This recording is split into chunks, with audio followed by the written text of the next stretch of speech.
Hello everyone, welcome to true I S and P C S. तो दोस्तों हम बात करते हैं नेक्स्ट टॉपिक के बारे में इस चैप्टर में, ट्रेड पॉलिसी, इंपोर्ट सब्स्टिट्यूशन। यानी कि ये जो हेडिंग है इसको समझते हैं पहले। हमारी जो शुरुआती दौर में आज़ादी के बाद जो ट्रेड पॉलिसी रही है वो ऐसी रही है कि हम लोग इंपोर्ट को सब्स्टिट्यूट करेंगे विथ एक्सपोर्ट। ठीक है, वो बात अलग है, वो कहानी आप जानते हो कि 1990 तक हमने अपने दरवाजे जो हैं देश के वो बंद कर रखे थे। अब जब देश के दरवाजे बंद कर रखे थे ना, तो इंडिया की अप्रोच ये थी कि हम सब कुछ खुद ही प्रोड्यूस कर सकते हैं। और उसका एक मतलब ये भी निकल कर आता है कि भारत ये कोशिश करता था कि हम बाहर से जो गुड्स हैं वो देश मतलब अपने देश में उसको एंट्री ना दे। अब मुझे आप एक बात बताओ, एक तरीका क्या होता है कि अगर बाहर से जो गुड्स हैं लोग यानी कि जो जनसंख्या है, देश की आबादी है, अगर वो इंपोर्ट्स को अपना रही है, ठीक है, तो उनको डिस्करेज करने के लिए कि लोग इंपोर्ट ना करवाएं, सरकार क्या कर सकती है? देखो देखो डेमोक्रेटिक कंट्री है तो आप एज सच लोगों को तो मना नहीं कर सकते हो घर घर जाकर, है ना। तो जैसा कि प्राची ने बोला, क्या कर सकते हैं हम लोग? टैक्स टैक्स इंक्रीज कर सकते हैं ना। तो बेसिकली ड्यूटीज जो होती हैं, नाम जानते हो, इंपोर्ट ड्यूटी, एक्सपोर्ट ड्यूटी, जैसे हम ये कहते हैं। तो इंपोर्ट ड्यूटी जब बढ़ाती जाती है तो बाहर से कोई भी जो अगर सामान मंगवाएगा तो बॉर्डर पर आते आता वो महंगा हो जाएगा। और जब लोगों को ये लगेगा यार ये तो बहुत ही ज़्यादा महंगा है as compare to domestic good या डोमेस्टिक प्रोडक्ट, चलो ठीक है वो वाला प्रोडक्ट हमारे देश में मिलता भी नहीं है, लेकिन हद से ज़्यादा जब महंगा है और लोगों की परचेसिंग पावर के बियॉन्ड जाने लगेगा तो लोग अपने आप ही डिस्करेज होंगे। ठीक है, तो इंडस्ट्रियल पॉलिसी जो इंडिया ने अडॉप्ट करी आज़ादी के बाद, that was closely related to the trade policy. मतलब हमारी इंडस्ट्रियल पॉलिसी हमारी ट्रेड पॉलिसी से मेल खाती थी। ठीक है, इसका मतलब हम अपनी इंडस्ट्रीज में गुड्स या फिर सर्विसेज कह लो, इंडस्ट्री सर्विसेज भी प्रोड्यूस करती हैं, लेकिन मान लेते हैं हम टेंजिबल आइटम्स की यहाँ पर बात कर रहे हैं, गुड्स की बात कर रहे हैं, तो वो गुड्स कुछ इस प्रकार से प्रोड्यूस करे जाते थे कि उसका इंटेंशन डायरेक्टली या इनडायरेक्टली जो है वो ट्रेड से रिलेटेड हो। शुरुआती 7 5 ईयर प्लान्स में ट्रेड जो है उसकी पहचान थी, हमारे देश में जो व्यापार होता था हम लोग अपनाते थे inward looking trade strategy. Inward looking trade strategy का मतलब क्या है? जो भी चीज़ें प्रोड्यूस हो रही हैं, अभी आपने क्या सीखा, ऊपर रूल क्या सीखा, trade policy was closely related to the industrial policy, या industrial policy was closely related to the trade policy. एक ही बात है, कान चाहे यहाँ से पकड़ो चाहे वहाँ से पकड़ो।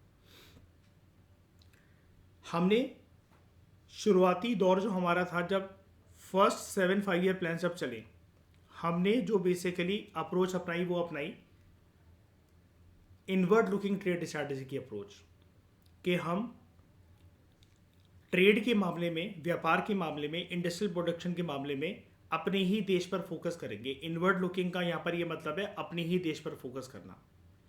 टेक्निकली इस स्ट्रैटेजी को एक नाम दिया गया इंपोर्ट सब्स्टिट्यूशन। हम बाहर से कोई भी चीज़, कोई भी गुड नहीं मंगवाएंगे, हम वो सारी चीज़ें अपने देश में प्रोड्यूस करेंगे। इस पॉलिसी का एम ये था, हमें रिप्लेस करना या सब्स्टिट्यूट करना इंपोर्ट्स को विद डोमेस्टिक प्रोडक्शन। मुझे आप एक बात बताओ, जब कोई भी देश दोस्तों आज़ाद हुआ होता है, ठीक है, कोई भी देश किसी भी हुकूमत से आज़ाद हुआ है और वो इस तरीके का रवैया अगर अपनाने लगे कि हम बाहर से कोई भी गुड वगैरह नहीं आने देंगे और डोमेस्टिकली प्रोड्यूस करेंगे, सबसे पहले मुझे ये बताओ, ये एटीट्यूड एक देश का अच्छा है? नहीं यार, देखो एटीट्यूड तो देखो अच्छा है। एक देश अपने आप अपनी काबिलियत में देखो बिलीव कर रहा है कि हम इंपोर्ट क्यों करवाएं। इंपोर्ट की कॉस्ट देनी पड़ती है ईशा, हमने पढ़ा था ना, क्यों ठकुराइन? बैलेंस ऑफ पेमेंट अगर हम लोग पढ़े इकोनॉमिक्स के अंदर, पैसा बाहर ही तो जाएगा ना, सिर्फ सामान ही तो यहाँ आएगा, राइट? तो इंपोर्ट वैसे अगर पैसे के लिहाज से देखे जाए और कंट्री का पैसा बाहर जाता है तो उस लिहाज से इम्पोर्ट्स जो हैं वो एक थोड़े से नेगेटिव साउंड करते हैं, राइट। एक कंट्री के लिए बेस्ट क्या होता है गुंजन, कि वो इंपोर्ट कर करके अपने देश को प्रॉस्परस बनाएगा या एक्सपोर्ट कर करके प्रॉस्परस बनाएगा। एक्सपोर्ट कर करके, और चलो ठीक है एक्सपोर्ट नहीं भी कर रहा है, ठीक है एक्सपोर्ट नहीं भी कर रहा है, लेकिन डोमेस्टिक प्रोडक्शन हद से ज़्यादा कर ले, लेकिन इंपोर्ट थोड़े से अवॉइड करे, तब भी वो ठीक है देश। क्यों गुंजन, ठीक है तब भी वो पैसा तो बाहर नहीं जा रहा ना कम से कम। तो देखो एटीट्यूड तो अच्छा है, लेकिन इस एटीट्यूड में जो कि मैंने आपको कंटेक्स्ट दिया, एक आज़ाद हुआ देश है जो कि किसी हुकूमत के चंगुल से छूटा हुआ है, उसके साथ दिक्कत क्या है ये एटीट्यूड अपनाने में? उस देश के साथ दिक्कत क्या है?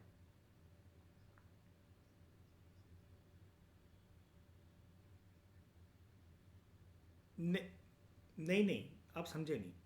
मैं कह रहा हूँ इम्पोर्टेड आइटम्स जो हमारे देश में जो, जैसे हम उनको आने से रोक रहे हैं, इससे नुकसान क्या है? फ़ायदा तो आपने बता दिया ठकुराइन के, पैसा बाहर जाएगा तो अच्छी बात है कि हमने उसको रोक दिया, लेकिन नुकसान क्या है? नहीं खरीदने को तैयार हैं लोग, तैयार थे वो तो सरकार बंदिशें लगा रही है। नहीं नहीं नहीं, उसका एक रीज़न है कि जो इम्पोर्टेड आइटम्स जो होते हैं, अगर वो हमारे देश में अगर आ रहे हैं, सबसे पहले इसका फ़ायदा जानते हैं। हमें ये पता लगता है इम्पोर्टेड आइटम्स, ईशा डेफिनेट सी बात है फ़ायका किसी ना किसी देश विदेश से आ रहे होंगे, दूसरे देश से आ रहे होंगे आर्यन। तो आर्यन हमें सबसे पहले तो ये पता लगता है कि कोई भी इम्पोर्टेड आइटम अगर हमारे देश में एंट्री लेता है, कि दुनिया के दूसरे देश एक पर्टिकुलर टेक्नोलॉजी या गुड को बनाने में कितनी महारत हासिल कर चुके हैं, है ना। तभी तो एक सेंस ऑफ कंपटीशन आपके अंदर जागेगा कि नहीं जागेगा। ऐसी तो यही तो चीज़ है ना, कि अगर कोई भी एक टेक्नोलॉजी है, आपने अपने देश में उसको बनाया, लेकिन आप साइमल्टेनियसली इंपोर्ट भी उसको कर रहे हो देखने के लिए कि दुनिया कितनी आगे निकल चुकी है, तभी तो एक कंपटीशन की, एक फेयर कंपटीशन की भावना आपके अंदर जागेगी कि हमारे देश को भी थोड़ा सा हमें पुश करने की ज़रूरत है, ताकि इससे भी अच्छे गुड्स एंड सर्विसेज क्रिएट हो सकें, राइट। अगर आप अपनी इकोनॉमी के दरवाजे बंद ही करके बैठ जाओगे ये सोचते हुए कि सब कुछ हम ही प्रोड्यूस कर लेंगे, ठीक है हो सकता है देश के पास इतने रिसोर्सेज हो आप प्रोड्यूस कर भी लो, लेकिन वो जो क्वालिटी है, वो जो प्रिसाइजनेस है, वो जो टेक्नोलॉजी है, उसके बारे में कैसे जानोगे, और फिर compete कैसे करोगे दुनिया के दूसरे देशों के साथ, और कैसे आओगे डेवलपिंग से डेवलप्ड पाथ पर, ठीक है।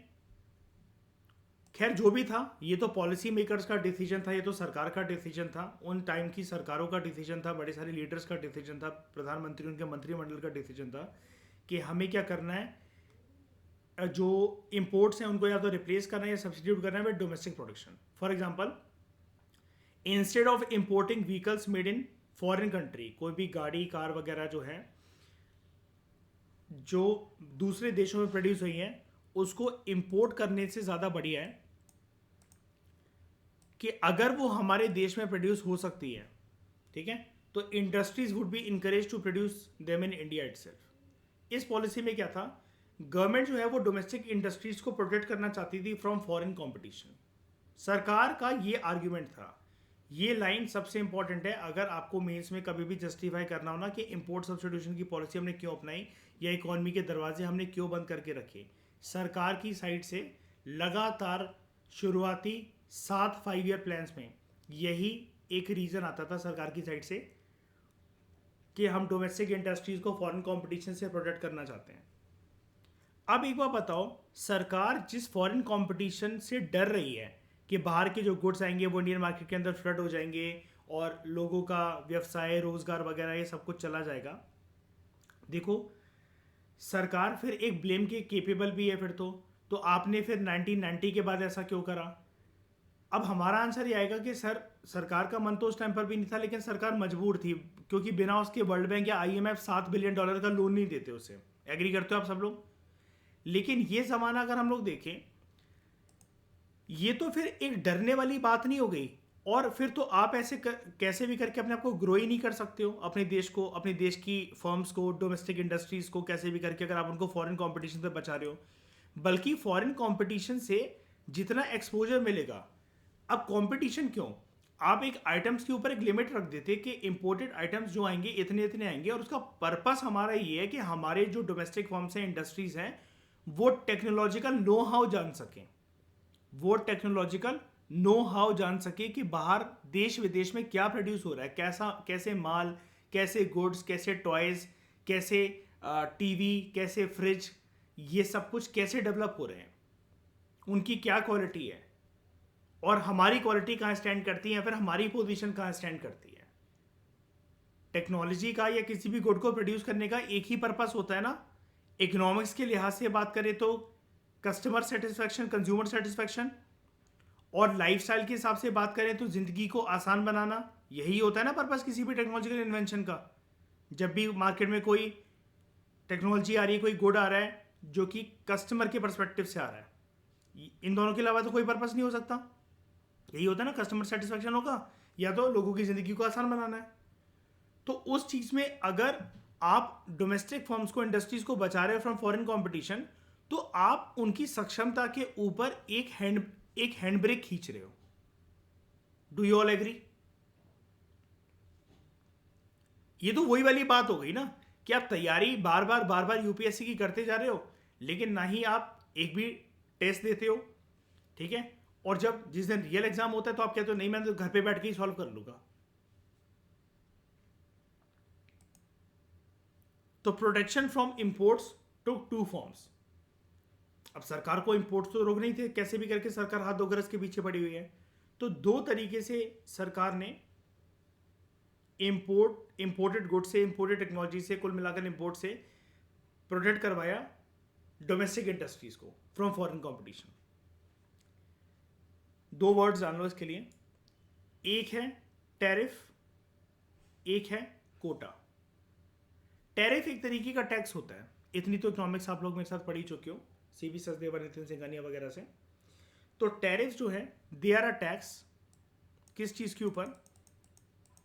They are a tax on imported goods. इसकी वजह से इंपोर्टेड गुड्स ज्यादा महंगे हो जाते हैं और उनका यूज ऑटोमेटिकली डिस्करेज हो जाता है जब लोगों की परचेसिंग पावर के बियॉन्ड हो जाने लग जाता है। दूसरे एक्शन की अगर हम लोग बात करें, वो है कोटास। कोटास जो है वो ये स्पेसिफाई करता है quantity of goods which can be imported. भले ही महंगा है, देखो टैरिफ तो लगेगा ही लगेगा, टैक्स तो लगेगा ही लगेगा, लेकिन जिसके अंदर ज्यादा रहीसियत है, जो फिर भी इंपोर्ट करवाने की केपेबल है, ऐसे लोगों के ऊपर भी बंदिश लगाई गई कोटास के थ्रू। कोटास का मतलब बेसिकली होता है, ये स्पेसिफाई करता है quantity of goods which can be imported, मतलब कितने गुड्स इंपोर्ट करे जा सकते हैं। Effect of tariffs and quotas is that ये रिस्ट्रिक्ट करते हैं इंपोर्ट्स को और फॉरेन कंपटीशन से डोमेस्टिक फर्म्स को बचाते हैं। लेकिन इस चीज ने क्या हमें फायदा दिया? क्या किसी भी तरीके का फायदा पहुंचाया? नहीं ना। और ये चीज हम कैसे प्रूव कर सकते हैं? आर्यन,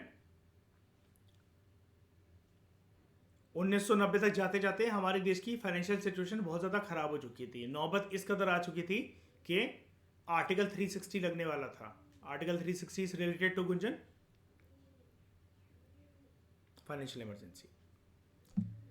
तो policy of protection, it was based on the notion, कौन सी पॉलिसी? अब आपसे कोई कहे कि पॉलिसी ऑफ प्रोटेक्शन क्या है, तो आप क्या कहोगे? इंपोर्ट सब्स्टिट्यूशन की पॉलिसी। और इसके दो पहलू क्या होते हैं श्रेया? दो तरीके से इंपोर्टेड गुड्स को देश में आने से कैसे रोका जाएगा, विदेशी कंपटीशन से कैसे बचाया जाएगा डोमेस्टिक इंडस्ट्रीज को। तो उसके दो हथकंडे क्या होंगे, दो टूल्स क्या होंगे इस जमाने में जो यूज होते थे? आंसर क्या होगा आपका? हाँ, और दूसरा कोटास। ठीक है, तो एक्सप्लेन करो टैरिफ और कोटास को। टैरिफ बताओ पहले।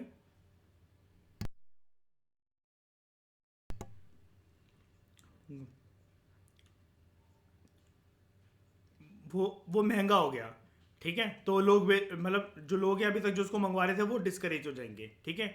लेकिन फिर भी कुछ लोग ऐसे होंगे कि उतनी ड्यूटी से उतने टैक्स से उनको कुछ फर्क नहीं पड़ता, तो ऐसे लोगों के लिए क्या करा गया दूसरा हथकंडा? हाँ, बिल्कुल, गुड, क्लियर है सारे लोगों को? क्लियर है ये वाली बात? तो policy of protection was based on the notion कि इंडस्ट्रीज जो हैं डेवलपिंग कंट्रीज की, they were not in a position to compete against the goods produced by more developed economies. तो एक बात बताना जरा आर्यन, इस नोशन में, इस आइडियोलॉजी में एक ऐसा नहीं दिखता कि हम डरे हुए हैं या फेलियर है हमारे देश का इस चीज में, कि developing industries were not in a position to compete against the goods produced by more developed economies. अगर आपको कभी भी अपने आप को ऊंचा उठाना है, बढ़ाना है, अपनी सक्षमता पहचाननी है, अपनी स्किल्स बढ़ानी है, दो ऑप्शंस में अगर मैं आपको दूं, आप बिल्कुल उन्हीं लोगों के साथ घूमो, उन्हीं लोगों के साथ बातचीत करो जिनका कैलिबर बिल्कुल आपके लेवल पर आता है, या फिर दूसरा ऑप्शन, आप ऐसे लोगों के साथ घूमो जहां पर आपको ये लगता है कि आपका कैलिबर उनके सामने कुछ भी नहीं है, वो आपसे बहुत आगे हैं स्किल वाइज, तो आप अपने आप को ज़्यादा अच्छे तरीके से ग्रो कौन से एनवायरनमेंट के अंदर कर सकते हो, किसके साथ रखकर, जो आपसे कैलिबर में ज़्यादा है ना। भले ही आप उससे कुछ टाइम के लिए पिछड़ कर रहोगे, लेकिन आपको सीखने का, खुद को ग्रो करने का इसको बहुत ज़्यादा मिलेगा कि नहीं मिलेगा? अगर हम वो टेक्नोलॉजिकल नो हाउ अपने देश में आने देते, तो श्रेया उसको देखकर यहाँ के इंडस्ट्रीज का, फैक्ट्री ओनर्स का, टेक्नोलॉजिकल एक्सपर्ट्स का दिमाग चलता ना कि हम इससे भी बेटर चीज़ें बना सकते हैं। ऐसे ही होता है ना, जिस चीज़ का आपको एक्सपोजर नहीं है तो उसमें आप इंप्रूवमेंट कैसे कर लोगे बताओ? अगर आप श्रेया कोई बुक, आपने कोई बुक ही नहीं पढ़ी है तो उसके अंदर गलतियां कैसे निकाल लोगे? होगा ऐसा कि नहीं होगा? ठीक है, तो हाँ बताओ अरे, ओवरऑल क्या नहीं था, क्या कह रहे हो? हाँ बिल्कुल बिल्कुल बिल्कुल सही कह रहे हो कि हाँ इस जमाने में, समझ गया आप ये कहना चाह रहे हो कि इस जमाने के जो इकोनॉमिस्ट हैं, मतलब वो ऐसे नहीं है कि दूर की विचारधारा को सोच सके कि इकोनॉमी को कहाँ लेकर जाना है ना, बहुत नैरो माइंडेडनेस और पेरोकियल माइंडेडनेस के साथ वो इंडियन इकोनॉमी को देख रहे हैं।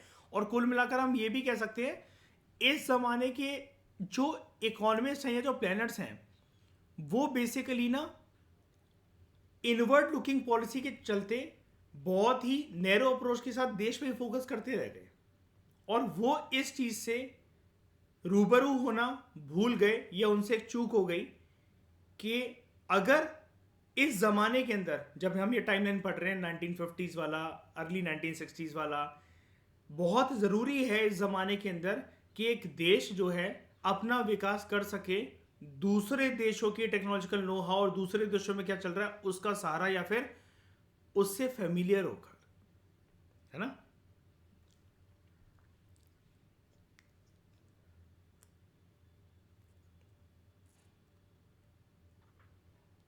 हाँ देखो, हमने बेसिकली क्या था कि एक बारी ना थोड़ा सा, अब जितनी भी टेक्नोलॉजिकल नो हाउ अवेलेबल था या इंपोर्टेड गुड्स थे, वो आते तो देखो ज़्यादातर डेवलप्ड इकोनॉमी से ही थे, है ना। यहाँ पर लिखा भी हुआ है, हमें बचाना भी उनको, डोमेस्टिक फर्म्स को उनसे ही है, मोर डेवलप्ड नेशन से, यानी कि कुल मिलाकर अगर हम बात करें डेवलप्ड कंट्रीज से, अब हमें उनके ऊपर रद्दी भर भी ट्रस्ट नहीं रह गया था। बात ये है, एक चीज़ होता है ना कि जिस चीज़ से आप हर्ट हुए हो, तो मतलब एक छोटा बच्चा है, जैसे इलेक्ट्रिसिटी के स्विच बोर्ड में अगर वो करंट अगर उसको लग गया अगर गलती से, तो वो उसके पास तक जाने से मतलब कतराएगा, डरेगा या सतर्क रहेगा उसको अगली बार टच करने से पहले। तो ये लोग भी व्यापारी बनकर आए थे, ब्रिटिश ईस्ट इंडिया कंपनी वाले व्यापारी तो करते थे हमारे साथ, कपड़ों का, सिल्क का, कॉटन टेक्सटाइल्स वगैरह का, प्रीशियस मेटल्स वगैरह का, परफ्यूम्स का, ज्वेलरी का, और बाद में देश पे कब्जा कर बैठे।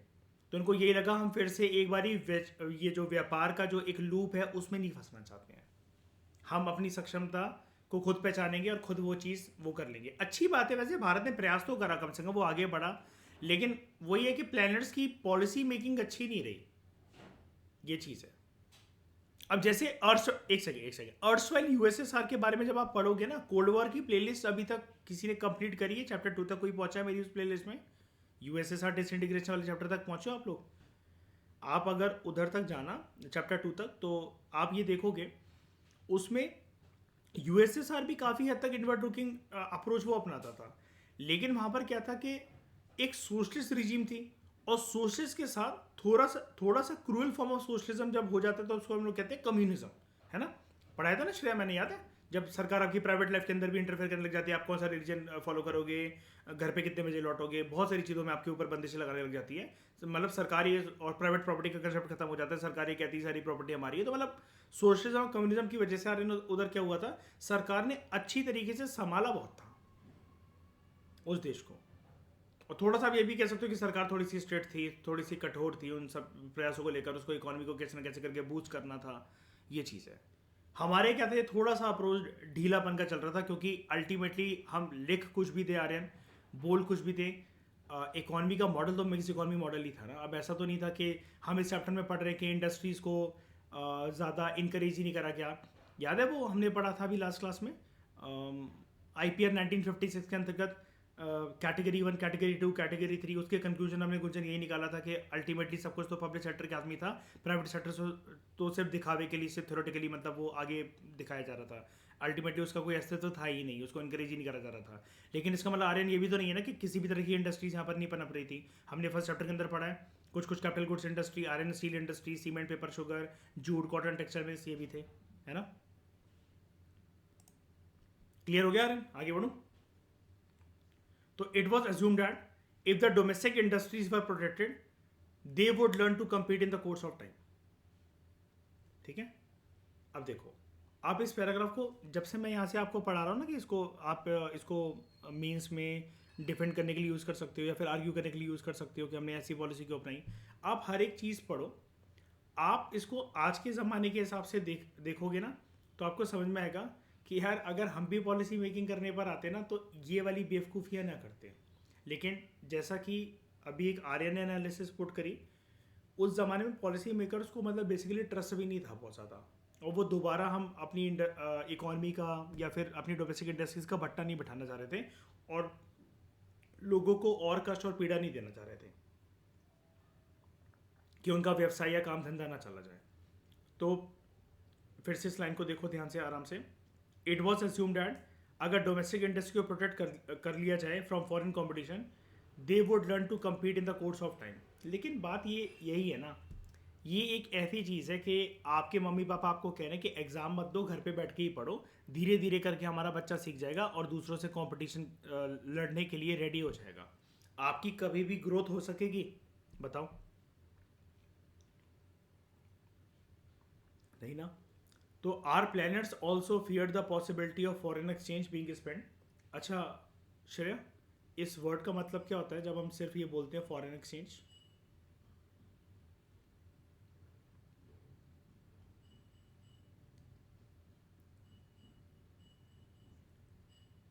हाँ नहीं, पर फॉरेन एक्सचेंज का बस डिक्शनरी मीनिंग क्या होता है? एक शब्द का क्या मतलब होता है इसका? सिंपली श्रेया, फॉरेन करेंसी को फॉरेन एक्सचेंज कहते हैं। हाँ, फॉरेन करेंसी का मतलब होता है फॉरेन एक्सचेंज, ठीक है? तो हमारे लिए फॉरेन एक्सचेंज क्या है? INR को छोड़कर हर कुछ हमारे लिए फॉरेन एक्सचेंज है, ठीक है? तो are planets also fear the possibility of foreign exchange being spend on the import of luxury goods if no restrictions were placed on imports.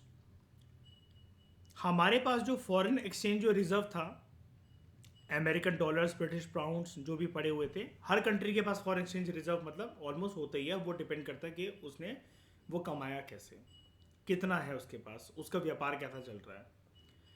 हम यहाँ पर कर क्या रहे हैं, एक चीज़ ध्यान से सुनना। जब मैं आपको ये बात कहता हूँ ना अक्सर कि हमने 1990 तक, 1991 तक अपनी इकोनॉमी के दरवाजे जो है वो बंद करके रखे हुए थे, आप इस चीज़ में कंफ्यूज मत होना, एक चीज़ को अच्छे से समझ जाओ। हम जब यहाँ पर बात कर रहे हैं कि इकोनॉमी के दरवाजे बंद करना, तो उसका एक मतलब ये है, बाहर से किसी भी गुड को हमारे देश के दरवाजे के थ्रू एंट्री नहीं मिलेगी। वो है हमारी import substitution policy, inward looking trade policy approach. ठीक है, इनवर्ड लुकिंग ट्रेड स्ट्रैटेजी, जैसा कि मैंने यहाँ पर ग्रीन कलर से मार्क कर रखा है। ठीक है, लेकिन अब आपके दिमाग में सवाल यह आया होगा कि श्रेया ये सोच रहे होगे ना आप कि सर फिर ये फॉरेन एक्सचेंज कहाँ से आ गया अपने आप ही? कोई इतना तो प्यार करता नहीं हमसे कि अपने आप ही डॉलर दे जाएगा हमारे देशों में, या फिर पाउंड दे जाएगा, या फिर जापानीज येन दे जाएगा। ये हमारे पास पड़े तो हुए थे। तो भारत क्या करता था, जो भी गुड्स वगैरह बनाता था उसको एक्सपोर्ट ज़रूर करता था। अब आप ये कहोगे, अगला सवाल आपके मन में ये आ सकता है कि सर दूसरे देश क्या पागल हैं कि मतलब भारत उनके गुड्स को आने नहीं दे रहा अपने देश में, लेकिन यहाँ से बेच रहा तो वो एक्सेप्ट कर ले रहे हैं। तो भाई एक्सपोर्ट अगर हम यहाँ से कर रहे हैं तो वो दूसरी कंट्री के लिए इम्पोर्ट है। एग्री करते हो? कोई भी कंट्री इंपोर्ट कब करती है किसी भी गुड का? मज़े के लिए। ज़्यादातर इंपोर्ट्स किस चीज़ का होता है? मज़े के लिए, या फिर उस कंट्री के अंदर उस रिसोर्सेज का अभाव है, कमी है, उसके लिए। बताओ, अभाव है। अब अभाव तो हमें भी फील हो रहा था, लेकिन हम क्या आर्ग्यूमेंट दे रहे हैं? सारे गुड्स के हमारे पास थे। अगर एक बार बताओ, जैसे प्राची, भारत बंदिशें लगा रहा है, भारत की सरकार बंदिशें लगा रही है कि बाहर से कोई भी सामान यहाँ पर नहीं आएगा, तो हम किस सक्षम है दुनिया का हर एक आइटम गुड टेक्नोलॉजी प्रोड्यूस कर सकते हैं। लेकिन फिर भी हम क्यों कर रहे हैं वाली चीज़? हम क्या रीज़न दे रहे हैं कि हमें भाई अपने डोमेस्टिक इंडस्ट्रीज़ को, छोटे मोटे दुकानदारों को, फर्म फैक्ट्री ओनर्स को बचाना है अगेंस्ट फॉरेन कंपटीशन, कि उनका रोज़गार या उनका व्यवसाय या उनकी रोजी रोटी ना छिन जाए। यस। लेकिन दूसरा देश जो था, इस टाइम पर हमारे पास कुछ हमारे कुछ कंट्रीज़ के साथ ऐसे रिलेशन थे कि हम इंपोर्टेड गुड्स को तो अलाउ नहीं कर रहे, लेकिन उनको नीड है तो हम एक्सपोर्ट कर रहे हैं। अब जब एक्सपोर्ट कर रहे हैं तो फॉरेन करेंसी आएगी कि नहीं आएगी? फॉरेन एक्सचेंज बढ़ेगा कि नहीं बढ़ेगा? बढ़ेगा। लेकिन अगर श्रेया अपना एटीट्यूड अगर अपने देश का अगर ऐसा हो कि हम भाई तुम्हारे गुड को तो अपने यहाँ नहीं आने देंगे, लेकिन हमारे गुड तो तुम्हारे यहाँ जाएंगे, जब एक देश का ये एटीट्यूड हो तो उसके साथ एक्सपोर्ट करने के लिए, जैसे हमारा देश तो सिर्फ एक्सपोर्ट ही कर रहा है, इंपोर्ट तो मतलब ये ट्रेड तो हम प्रॉपर तरीके से गुंजन इसको कहेंगे नहीं। ट्रेड में तो दो पहलू होते हैं, इंपोर्ट और एक्सपोर्ट, तराजू की दो साइड होती हैं। तराजू की एक साइड तो बेकार ही हो गई यहाँ पर, है ना। अब दूसरी साइड बची है सिर्फ एक्सपोर्ट। जब एक देश का रवैया ये हो आर्यन कि वो सिर्फ एक्सपोर्ट करेगा और इंपोर्टेड गुड्स को अपने देश में नहीं आने देगा, तो उसके व्यापार करने वाले ज़्यादा दोस्त जो है देशों की फॉर्म में बनेंगे क्या उस देश के? हाँ, नहीं ना। इसलिए आप अक्सर ना एक लाइन देखोगे इस चैप्टर के अंदर, तो चलो इतनी नहीं है, इनडायरेक्टली बता रहे हैं आपको। अगला जो चैप्टर आएगा एलपीजी रिफॉर्म्स, तो जब हम ग्लोबल उसकी बात करेंगे, $7 बिलियन की आईएमएफ वर्ल्ड बैंक ने जो हमें लोन दिया, तो हम उसके अंदर एक पॉइंट मेंशन करते हैं अक्सर कि हम एक फाइनेंशियल कंडीशन से जूझ रहे थे, आर्थिक तंगी से जूझ रहे थे, फाइनेंशियल क्राइसिस था। तो फाइनेंशियल क्राइसिस की टर्म्स में आप एक लाइन अक्सर सुनते हो हर जगह पर, चाहे आपने इकोनॉमिक्स मेरे साथ जहाँ पर भी करी है, कि लिमिटेड फॉरेन एक्सचेंज रिजर्व जो हमारे पास जो था वो भी डिप्लीट होने लगा था। अब हम हमेशा फॉरेन एक्सचेंज रिजर्व को 1991 तक लिमिटेड ही कहते रहते हैं। लिमिटेड क्यों? इसी एटीट्यूड की वजह से जिसकी एनालिसिस मैंने आपको दी। और ये कौन सा एटीट्यूड था? जरा आर्यन रिपीट करो उसको, जरा अच्छे से आराम से समझाओ सबको। मैं कह रहा हूं कौन सा एटीट्यूड था हमारे देश का? श्रेया आप बताओ।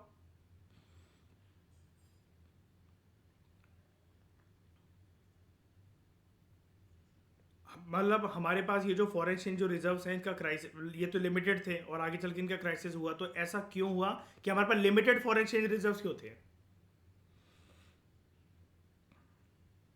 नहीं देखो, अभी मैंने आपको बताया ना कि हम क्या कर रहे हैं कि इंपोर्ट को नहीं आने दे रहे हैं, एक्सपोर्ट कर रहे हैं। अब एक्सपोर्ट जब आप, हाँ, क्लोज डोर मतलब क्लोज डोर पॉलिसी थी हमारे पास।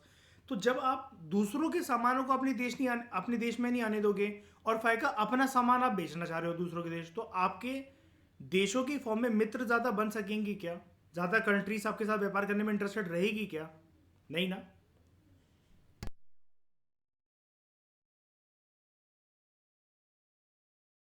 अच्छा, हम कट टू कट एक बात बोल सकते हैं, अगर हम ठोस होकर थोड़ी सी एक बात बोले कि इंडिया इस टाइम पर एंटी ग्लोबलाइजेशन था। क्योंकि देखो ग्लोबलाइजेशन की डेफिनेशन तो यही आता है, exchange of people, ideas, commodities from one economy to another economy, आपका लिंक वर्ल्ड इकोनॉमी के साथ हो, वेरियस कंट्रीज के साथ हो, और गुड्स फ्री फ्लो करके बहें। हाँ, वो अलग बात है कि एक कंट्री अपने इंटरेस्ट को प्रोटेक्ट करने के लिए उस पर हल्का सा कुछ रिस्ट्रिक्शन लगा सकती है कि अगर ओवर डंपिंग हो रही है, जैसे चाइना के ऊपर बहुत बार हम बंदिशें लगाते थे कि हाँ इससे ज़्यादा नहीं आएगा और वो नहीं आएगा, क्योंकि चाइना फिर दिवाली और होली के टाइम पर जैसे पहले क्या करता था, बहुत ज़्यादा गुड्स को डंप करने लग जाता था, हद से ज़्यादा।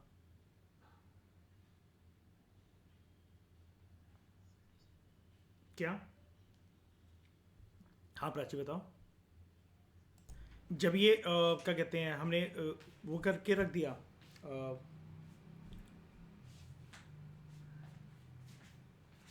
1990 तक। हाँ देखो, ऐसा नहीं था, क्योंकि जब हमारे फॉरेन एक्सचेंज रिजर्व जब ये डिप्लीट होने लग गए ना, जैसे प्राची ये पूछ रही कि रुपये की वैल्यू ज़्यादा नीचे नहीं रही होगी, जब ये होने लगा ना ऐसा, अब बीच बीच में हमें भी तो नीड होती थी। अब जैसे बीच में PL 480 प्रोग्राम था, हमें उसको भी पे करने की नीड थी, है ना। रशिया हमारा दोस्त था, USSR हमारा दोस्त था, तो हम उसको आश्वासन दे देते थे कि क्या कहते हैं, आप ना हमें क्राइसिस के टाइम पर मदद कर दो। और रशिया आश्वासन ले लेता था हमसे, मैंने आपको एक चीज़ कहीं पढ़ाई भी थी कि आप इंडियन रुपी हमें दे दो, हमें रूबल नहीं चाहिए। रूबल क्या है? रशिया की करेंसी है। जब आपके पास हो जाए फॉरेन एक्सचेंज रेट तो बाद में दे देना। तो जब अपनी ही करेंसी अपने काम नहीं आ पा रही है तो उसकी वैल्यू तो डिप्रिशिएट नहीं होगी, डिवैल्यू नहीं होगी उसकी। बहुत बार ऐसी भी क्राइसिस से हम जूझे हैं।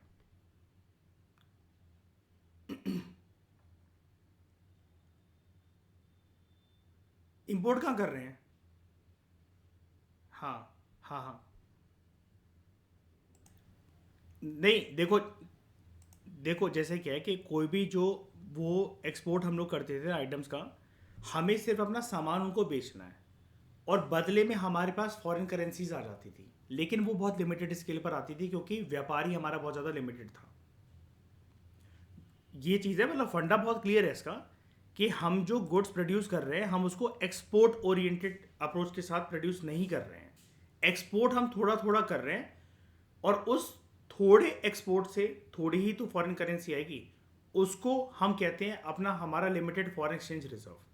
लेकिन अब बाद में अगर आपको कोई भी गुड अगर मंगवाना है, देश में खरीदना है, या किसी भी चीज़ के ऊपर पैसे खर्च करने हैं, अब जैसे किसी ने सोचा था क्या फूड क्राइसिस आ जाएगा, PL 480 के तहत हमें अमेरिका से अनाज मंगवाना पड़ेगा। अमेरिका ने वो हमें ग्रांट की फॉर्म में दिया था या फिर पैसे लेता था? पैसे लेता था, मैंने पढ़ा चुका हूँ ना काफ़ी बार ये। अब वो अमेरिका को अगर आपको पैसे देने हैं तो वो क्या इंडियन रुपी लेगा? नहीं ना, वो तो डॉलर्स ही लेगा ना। तो वो डॉलर्स आप कहाँ से लेकर आओगे? जो आपके पास फॉरेन एक्सचेंज रिजर्व में जो पड़ा हुआ है। तो मतलब ऐसा था यहाँ पर प्राची गुंजन, बात ये थी कि जितना हम जोड़ रहे थे उतना चला जा रहा था फॉरेन एक्सचेंज रिजर्व हमारा, क्योंकि multiple source of income Bharat खोलने को तैयार ही नहीं ना इस टाइम पर। मल्टीपल सोर्स ऑफ इनकम कैसे खुलता है किसी भी देश का? Globalisation.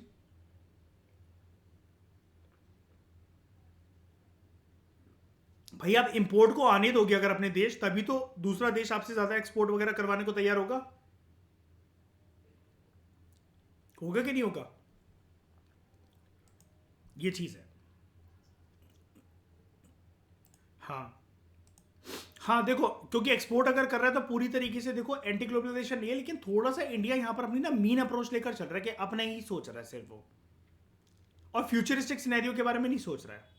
Again fault lies with the policy makers, है ना, ये चीज है।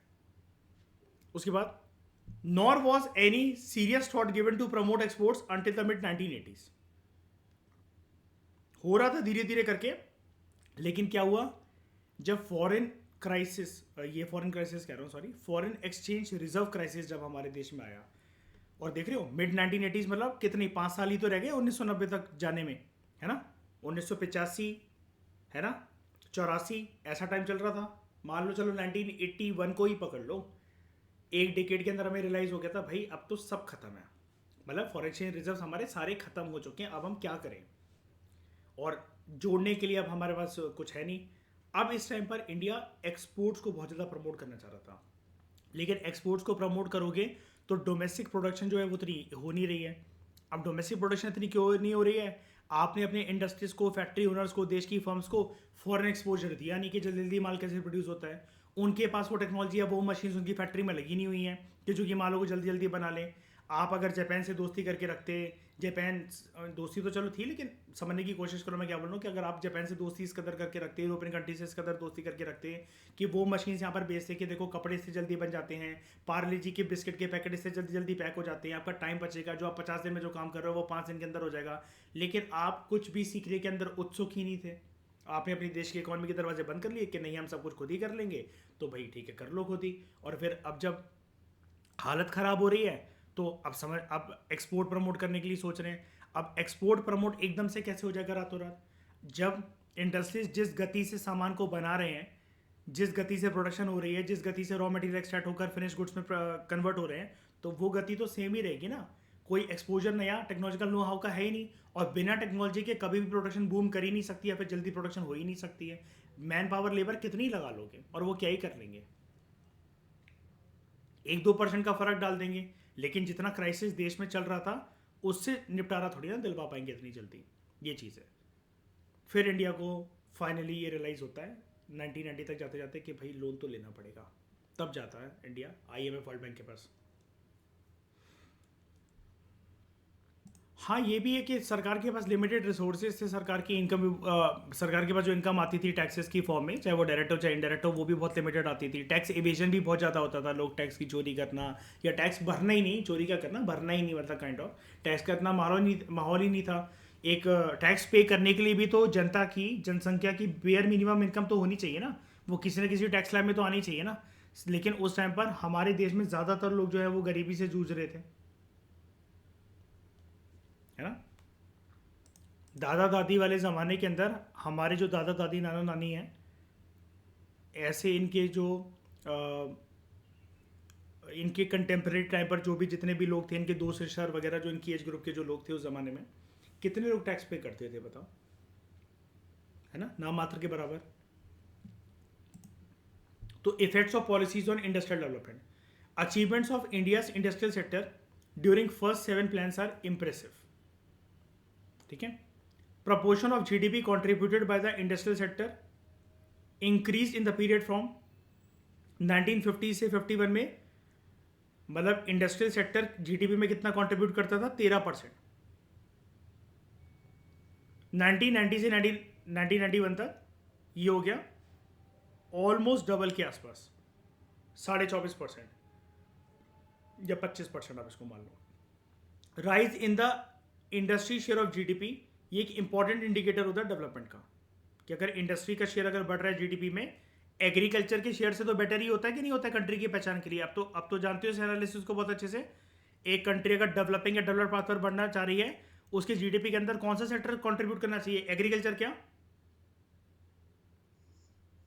सर्विस करे चाहे मैन्युफैक्चरिंग करे? जैसे चाइना ने देखो क्या कर रखा है, चाइना का कौन सा सेक्टर उसकी GDP में महारत लगाता है, उसको मतलब कंट्रीब्यूट करता है सबसे ज़्यादा? मैन्युफैक्चरिंग, है ना, इंडस्ट्रियल सेक्टर। और बहुत सारी कंट्रीज में, जैसे USA वगैरह में कौन सा सेक्टर कंट्रीब्यूट करता है? यूरोपियन कंट्रीज वगैरह में सर्विस सेक्टर। ठीक है। उसके बाद अगर हम इंडस्ट्रियल सेक्टर की ग्रोथ देखें तो 6% एनुअल ग्रोथ रेट थी। ठीक है, इंडस्ट्रियल सेक्टर की इस पीरियड के अंदर, ये भी काबिल तारीफ है। No longer was Indian industry restricted largely to cotton and jute. शुरू में आपको याद था ना कि यही इंडस्ट्रीज बनी थी, cotton, jute, cement, sugar, paper, iron, steel, वो तो सिर्फ एक ही जगह पर थी। ठीक है। अच्छा, टिस्को कहाँ सेटअप हुई थी? लोकेशन जमशेदपुर, झारखंड। ठीक है। और जूट मिल्स कहाँ पर आई थी? बंगाल। ठीक है, West Bengal. Cotton textiles Maharashtra and Gujarat. ठीक है। तो इंडस्ट्रियल सेक्टर बहुत डाइवर्सिफाई हो गया 1990 तक। ठीक है, काफ़ी ज़्यादा डाइवर्सिफाई हुआ वो, largely due to public sector. आपने ये भी देखा था स्मॉल स्केल इंडस्ट्रीज को प्रमोट करा गया था। ठीक है। और याद है स्मॉल स्केल इंडस्ट्रीज की प्रमोशन के लिए क्या करा गया था? सबसे ज़्यादा सरकार ने एक बहुत अच्छा स्टेप उठाया था, कुछ गुड्स को रिजर्व करके रख दिया था इनके लिए, है ना, कि यही प्रोड्यूस वो कर सकते हैं, बिग फर्म्स प्रोड्यूस नहीं कर सकते हैं। मतलब एक तो आपने इंपोर्ट सब्स्टिट्यूशन पॉलिसी ये देखा कि हम इंपोर्ट सब्स्टिट्यूशन पॉलिसी से आपको ये जानने को मिला कि हम अपने देश की ओवरऑल इंडस्ट्रीज को, डोमेस्टिक फर्म्स को फॉरेन कंपटीशन से बचा रहे हैं। लेकिन विद इन द देश अगर हम बात करें तो स्मॉल स्केल इंडस्ट्रीज को हमने पुश करा था, सरकार ने पुश करा था, और उसमें कुछ गुड्स को इन्हीं के लिए रिजर्व करवा के रखवा लिया था कि यही प्रोड्यूस कर सकते हैं, बिग फर्म्स प्रोड्यूस नहीं कर सकते। और वो बिग फर्म्स हम अपने देश की बात कर रहे हैं। तो स्मॉल स्केल इंडस्ट्रीज के डेवलपमेंट के लिए कौन सी कमिटी बनी थी? कौन सी कमिटी बनाई गई थी? कार्वे कमिटी। गुड, ठीक है। क्लास में आने से पहले सब कुछ फिंगर टिप्स के ऊपर याद करके आया करो, वरना आपका पर्पस बेकार है क्लास में आने का। गाना सुनाने की थोड़ी ना बुलाता हूं मैं सुबह सुबह यार। तो promotion of small scale industries give opportunities to those people who did not have the capital to start large firms to get into the business. ठीक है, इनसे अपॉर्चुनिटी मिली उन लोगों को जिनके पास इतना कैपिटल नहीं था to start large firms business में एंटर करने के लिए। आज के समय में जैसे ये क्या होता है, हम इसको क्या नाम देकर श्रेया डिनोट करते हैं? स्टार्टअप्स, है ना, छोटे छोटे। सरकार आज भी प्रोत्साहन देती है ऐसे स्टार्टअप्स को, है ना। बूंद बूंद से सागर बनता है, तो ऐसी सरकार चाहती है कि बिजनेस एक्सपेंड होगा तो जॉब्स बनेंगी, कुछ ना कुछ मैन्युफैक्चरिंग होगा, भले ही बहुत छोटी क्वांटिटी में होगा, लेकिन इकोनॉमी में कुछ तो कंट्रीब्यूट होगा। और आपको पता ना श्रेया, नेशनल इनकम जब हम प्राची वैल्यू एडेड मेथड से जब निकालते हैं, तो value added method national income का जो होता है वो यही देखता है कि प्रीवियस साल के कंपैरिजन में इस साल जीडीपी के अंदर वैल्यू एडिशन कितना हुआ है, यानी कि final goods and services last year के कंपैरिजन में कितने ज़्यादा क्रिएट हुए हैं, ऐसी होता है। और हम सारी इकोनॉमी को 3 सेक्टर्स के अंदर क्लासीफाई करके रख देते हैं, प्राइमरी, सेकेंडरी एंड टर्शरी। और फिर सबका हम देखते हैं कि GVA, gross value addition at market price कितना है, उसका समेशन जब हम निकालते हैं तो summation of GVA at MP जब होता है, यानी कि सारे फर्म्स, इंडस्ट्रीज वगैरह ने एक साल के अंदर कितने गुड्स एंड सर्विसेज जो हैं वो प्रोड्यूस करें हैं, जब आप इसका समेशन कर देते हो तो आपके पास क्या जाता है? जीडीपी एट एमपी आ जाता है। फिर आप इसको कन्वर्ट करते हो डोमेस्टिक इनकम के अंदर, एनडीपी एट एफसी, और फिर फाइनली आपको इससे मिलती है नेशनल इनकम। जब आप इसके अंदर जोड़ देते हो net factor income from abroad, नफिया, फिर आपके पास आ जाता है एनएनपी एट एफसी। और एनएनपी एट एफसी को हम लोग टेक्निकल, मतलब इकोनॉमिक्स टर्म्स में, टेक्निकल टर्म्स में या ईजी टर्म्स में कहते हैं नेशनल इनकम। ये होता है, ठीक है। तो ये सब कुछ हम कर चुके हैं, आपको याद होगा ये, ठीक है। तो production from foreign competition enable the development of indigenous industries in the areas of electronics. मतलब जो हमने फॉरेन कंपटीशन से जो प्रोडक्शन दी डोमेस्टिक इंडस्ट्रीज को, इंडिजिनियस मतलब देसी इंडस्ट्रीज को, in the areas of electronics and automobile sectors which otherwise could not have developed. मतलब ये आपको फायदा बता रहा है कि प्रोडक्शन से कुछ फायदा मिला क्या? इनिशियल लेवल पे ऐसा फायदा मिला है, आपको फायदे गिनवा रहे हैं कि अच्छा हुआ हमने फॉरेन कंपटीशन से अपनी डोमेस्टिक इंडस्ट्रीज को बचाया। इलेक्ट्रॉनिक्स के क्षेत्र में, ऑटोमोबाइल सेक्टर के क्षेत्र में हमने डेवलपमेंट करी, जो कि अगर हम अपने दरवाजे खोल देते इकॉनमी के और इंपोर्ट्स को अलाउ करते तो शायद से वो नहीं हो पाता। ये कह रहा है, राइट। तो in spite of the contribution made by the public sector to the growth of Indian economy, कुछ इकोनॉमीज जो हैं they are critical of the performance of many public sector enterprises. लेकिन ये सारी डेवलपमेंट प्राइवेट सेक्टर ने नहीं करी, किसकी मदद से हो रही है? यहाँ पर आप लाइन देखो, जो हमने लाइन पढ़ी थी कि industrial sector became well diversified by 1990 largely due to public sector, ठीक है। तो in spite of the contribution made by the public sector to the growth of Indian economy, कुछ इकोनॉमीज जो है they are critical of the performance of many public sector enterprises, जो आप PSUs या पीएससीज कहते हो। शुरुआती दिनों में ये प्रपोज करा गया, ठीक है, जब हम देश, मतलब बेसिकली ये डिसाइड कर रहे थे कि मिक्स इकोनॉमी मॉडल जो है वो हमें फॉलो करना है। तो शुरुआती दौर में ये डिसाइड कर लिया गया था कि हम commanding heads of the economy है वो पब्लिक सेक्टर को देनी है। अब अगर प्राइवेट सेक्टर को अगर आप साथ साथ अगर लेकर चलते तो एटलीस्ट इन्वेंशन या इनोवेशन तो आते ही, कुछ और प्रोडक्शन भी होती, लेकिन रिस्ट्रिक्शंस बहुत थी। अब जैसे ये इंपोर्ट्स के ऊपर एक कोटा वाला जो सिस्टम ये लेकर आ रहे थे ना, जो अभी हमने पढ़ा, कोटा इन द सेंस, मैं उसको सोशली टर्म्स में डिनोट नहीं कर रहा हूँ, जो हमने इस चैप्टर के अंदर पढ़ा कि इतने गुड्स जो है इतनी क्वांटिटी के ही सिर्फ इंपोर्ट करे जा सकते हैं, ठीक है। तो कोटा जो था ये सिर्फ इंपोर्टेड गुड्स के लिए नहीं था, कितनी quantity of goods private sector या जो बेसिकली जो दूसरी इंडस्ट्रीज हैं वो कितना प्रोड्यूस कर सकती हैं, इसके ऊपर भी बंदिशें थी। पढ़ा था ना हमने ये वाली चीज़, ठीक है, कि वो कितने प्रोड्यूस कर सकती हैं। तो अब जब आप आपके सपने ऐसे हैं कि आपको अपने देश के डोमेस्टिक प्रोडक्शन को बढ़ाना है, आपको जीडीपी को बढ़ाना है, ठीक है, फिर आपको एक्सपोर्ट को भी प्रमोट थोड़ा थोड़ा करके करना है, आप अपने देश में इकोनॉमिक स्टेबिलिटी चाहते हो, बाहर से किसी गुड को आने नहीं दे रहे हो, वो समझ में आता, चलो ठीक है, उसकी वजह से फॉरेन एक्सचेंज बाहर चला जाएगा। आप देश में जो इंडस्ट्रीज का माहौल है उसमें सिर्फ सरकार को आगे करना चाह रहे हो, प्राइवेट सेक्टर को आप अलाउ कर रहे हो, लेकिन सिर्फ दिखावे के लिए, एक कठपुतली बनाकर कि वो एक हेल्पिंग हैंड देंगे पब्लिक सेक्टर को। आप उनकी प्रोडक्शन के ऊपर बंदिशें लगा रहे हो। तो फिर ये सपने क्यों देख रहे हो कि इकोनॉमिक स्टेबिलिटी आ जाएगी या फिर डिमांड के साथ सप्लाई मैच कर जाएगी, सप्लाई के साथ डिमांड मैच कर जाएगी। तो इकोनॉमिक प्लानिंग यहां पर अच्छी नहीं थी। 100 बात की एक बात, बिल्कुल अच्छी नहीं थी। अगर नेहरू की सरकार में यहाँ पर कुछ इकोनॉमिस्ट थे या फिर जिन्होंने भी ये 7-5 ईयर्स तक जो प्लान बनाया, इकोनॉमी को जिस दिशा में वो लेकर जा रहे हैं, इसका मतलब उनका कुछ विजन ही नहीं है। वो बहुत नैरो माइंडेडनेस के साथ और बहुत शॉर्ट टर्म ड्यूरेशन के बारे में सोचते होंगे। पक्का ये चीज़ हमें, जो इकोनॉमी जिस तरफ बढ़ती है 1950 से लेकर 90 तक की जब हम कहानी देखते हैं तो हमें खुद समझ में आ जाता है भाई ये क्या बेवकूफ़ी है। दो तरफा बातें चल रही है इकोनॉमी के अंदर। तुम डोमेस्टिक प्रोडक्शन को बूस्ट करना चाहते हो, तुम कह रहे हो कि हम इंपोर्ट इसलिए अलाउ नहीं कर रहे ताकि हम अपनी डोमेस्टिक फर्म्स को फॉरेन कॉम्पिटिशन बचा सकें। तो डोमेस्टिक फर्म्स को अलाउ तो करो कि वो गुड्स प्रोड्यूस कर सकें। डिमांड तो इकोनॉमी के अंदर बढ़ रही है ना, लोग बच्चे तो पैदा कर ही रहे हैं, आबादी तो बढ़ेगी, आबादी के साथ साथ डिमांड बढ़ती है इकोनॉमी के अंदर। जैसी आबादी बढ़ेगी, जनसंख्या बढ़ रही, तो डिमांड भी बढ़ेगी। लेकिन डिमांड के साथ मैचिंग सप्लाई तुम आने ही नहीं दे रहे हो, रिस्ट्रिक्शंस हैं।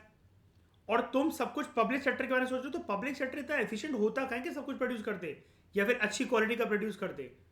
और आपको पता है पब्लिक सेक्टर हमारे देश में इस कदर हावी था, आप लोग कभी अपनी मम्मी पापा से पूछना, दादा दादी से पूछना, हमारे देश में शुरुआती दिनों में ना ब्रेड और दूध की ठेकेदारी भी सरकारी कंपनीज के पास थी। पता है वाली बात आप लोगों को?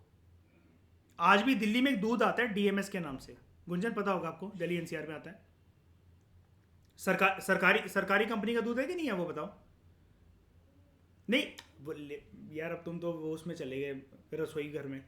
मैं एक बात कह रहा हूँ कि ये क्या कहते हैं, कुछ चीज़ें जो हैं वो सरकारी उसके लिए वो रिजर्व होती थी। और उससे भी पहले पता है दूध कभी भी ना पन्नियों में नहीं आता था श्रेया, दूध ना कांच की बोतलों में आता था पहले शुरुआती दिनों में, जब ये सरकार जो ये मालिकाना हक जब ये जमाए हुए थे ना, दूध का, ब्रेड का, बिस्किट के पैकेट का, ये सिर्फ सरकारी कंपनियां निकालती थी। अंडे की ट्रे वगैरह लेकर आने, जैसे सुबह सुबह दुकानों पे जाती हैं, जैसे ये सब सरकारी कंपनियों के पास मालिकाना हक था। यानी कि सरकार पूरी तरीके से, मतलब बिल्कुल कहने के लिए इस्लामिक इकोनॉमी थी और उतनी क्रूर नहीं थी जैसे यूएसएसआर के अंदर कम्युनिज्म फॉलो होता था, लेकिन बिल्कुल रेप्लिका हम लोग लेकर चल रहे थे अर्सवाइल यूएसएसआर का। उधर भी हम एक लाइन नहीं पढ़ते श्रेया डिसइंटीग्रेशन ऑफ यूएसएसआर वाले चैप्टर के अंदर, from hairpin to aeroplane, सब कुछ यूएसएसआर की इकोनॉमी के अंदर सरकार प्रोड्यूस करती थी। एक लाइन लिखी हुई है ना, from hairpin to aeroplane. अब ये चीज़ अच्छी चीज़ होती है क्या जहां पर मेरी इकोनॉमी मॉडल हो? बताओ कि सब कुछ सरकार अपने हाथ में ले ले प्रोड्यूस करने के लिए, है ना? बात देखो उसकी नहीं होती। देखो चलो ठीक है, मानो सरकार एफिशिएंट भी हो, लेकिन फिर ये वाली चीज़ आ जाती है ना फायका, कि फिर सरकार ढोंग क्यों रचा रही है फिर प्राइवेट सेक्टर कि प्राइवेट सेक्टर एग्जिस्ट कर रहा है इकोनॉमी के अंदर। साफ साफ बोल दो कि ये देश जो है वो सोशलिस्ट और कम्युनिस्ट रहेगा और हम प्राइवेट सेक्टर को बिल्कुल इंकरेज नहीं करेंगे। There will be no private property, there will be no private production in terms of forms and factories की प्रोडक्शन। खत्म ही कर दो, सब कुछ अपने हाथ में ले लो। फिर जब सरकार की हालत ख़राब हुई तो प्राइवेट सेक्टर को अरे आइए आप बुरा मान गए, हम तो आपको लिबरलाइजेशन भी देने को तैयार है, प्राइवेटाइजेशन भी देने को तैयार है, आपके गुड्स बाहर भी जाएंगे, ग्लोबलाइजेशन भी करने को तैयार है। फिर क्यों नौटंकी करी एलपीजी रिफॉर्म्स की? नहीं, मैं वही तो कह रहा हूँ कि मतलब जब शुरू में अगर इतनी सक्षमता आपके ऊपर, अगर इतना भरोसा था 40 साल तक, तो फिर क्यों मरवा रहे थे अपनी ये? तो inspired of the contribution made by the public sector, एक बार फिर से पढ़ा रहा हूँ, ध्यान से सुनो। By the public sector to the growth of the Indian economy, some economist are critical of the performance of many public sector enterprises.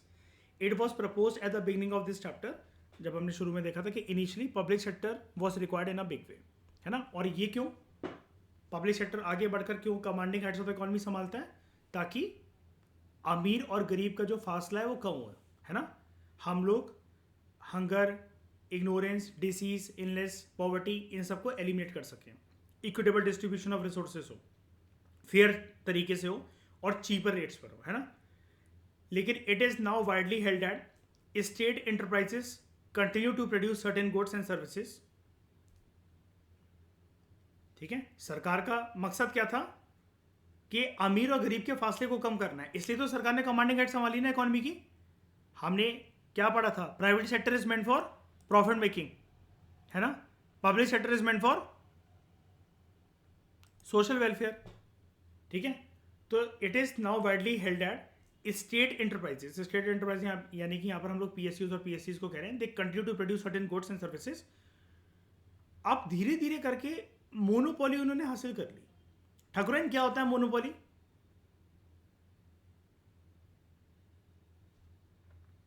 क्या होता है मोनोपोली?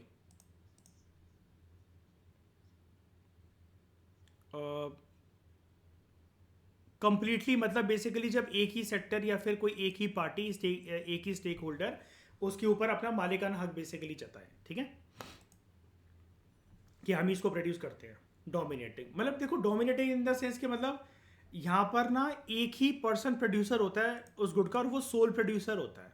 कोई भी मतलब पर्सन इन द सेंस कि मतलब एक ही फर्म, एक ही इंडस्ट्री या फिर एक ही sector.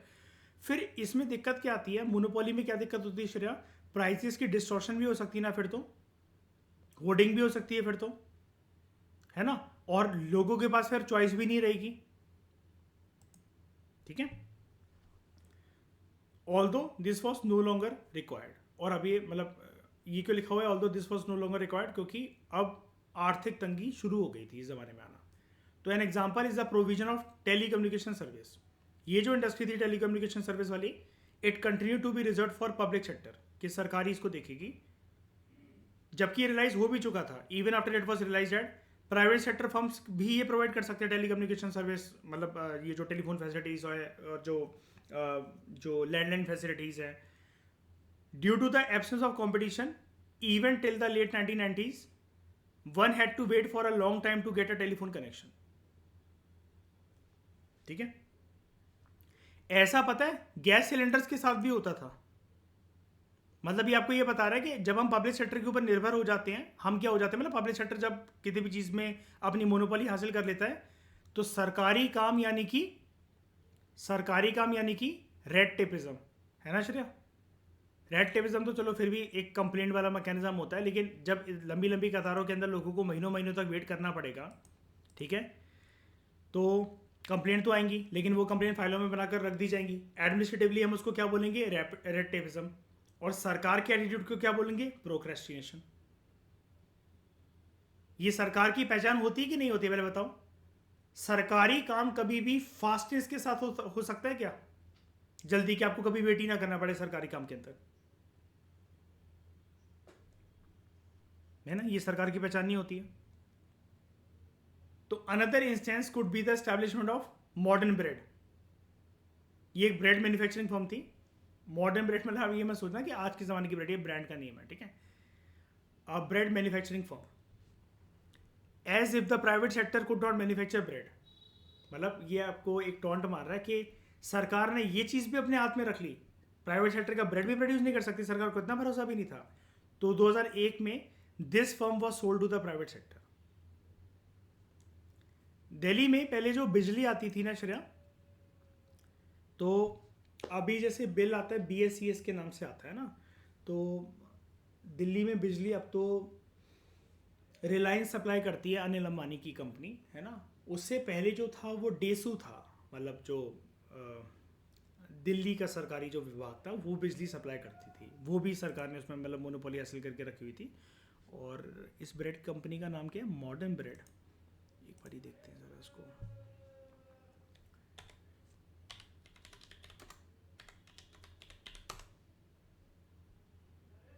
Modern bread company,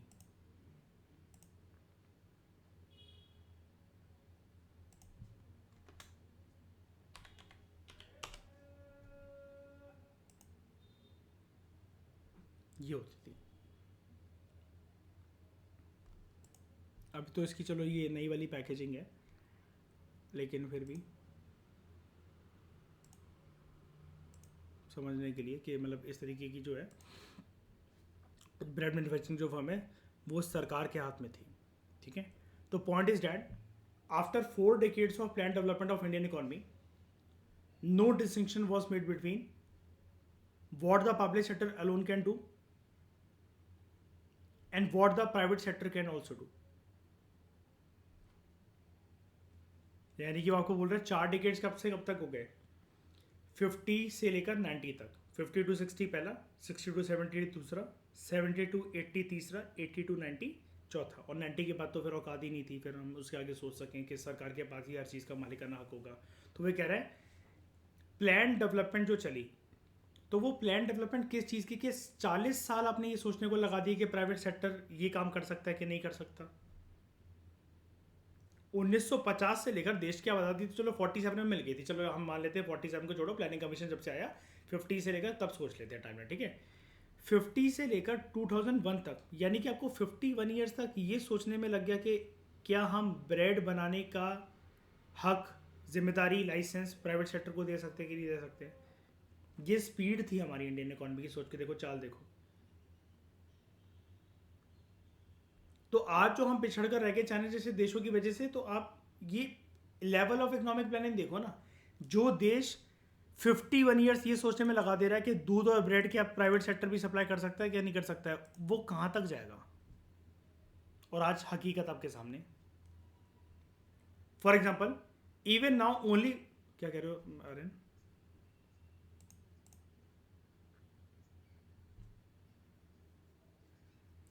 psychological attitude देखो, साइकोलॉजिकल एटीट्यूड मत कहना, वो साइकोलॉजिकल एटीट्यूड का मतलब होता है किसी एक पर्सन को जब हम डिनोट करते हैं, ठीक है, ग्रुप को नहीं कहते हम साइकोलॉजिकल एटीट्यूड।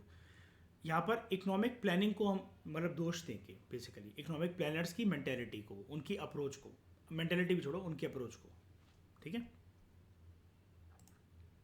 तो for example even now only public sector supplies national defence equipments, लेकिन अब यहाँ पर प्राइवेटाइजेशन आ गया है, कब से? 2016 से धीरे धीरे करके आने लगा है, ठीक है। And even though the private sector can manage hotels well, yet government also runs hotel, ठीक है। This has led some scholars to argue that state should get out of areas जहां पर प्राइवेट सेक्टर अच्छे से manage कर सकता है और गवर्नमेंट उन रिसोर्स पर कॉन्सेंट्रेट करे ऑन इंपॉर्टेंट सर्विसेज जो प्राइवेट सेक्टर प्रोवाइड नहीं कर सकते।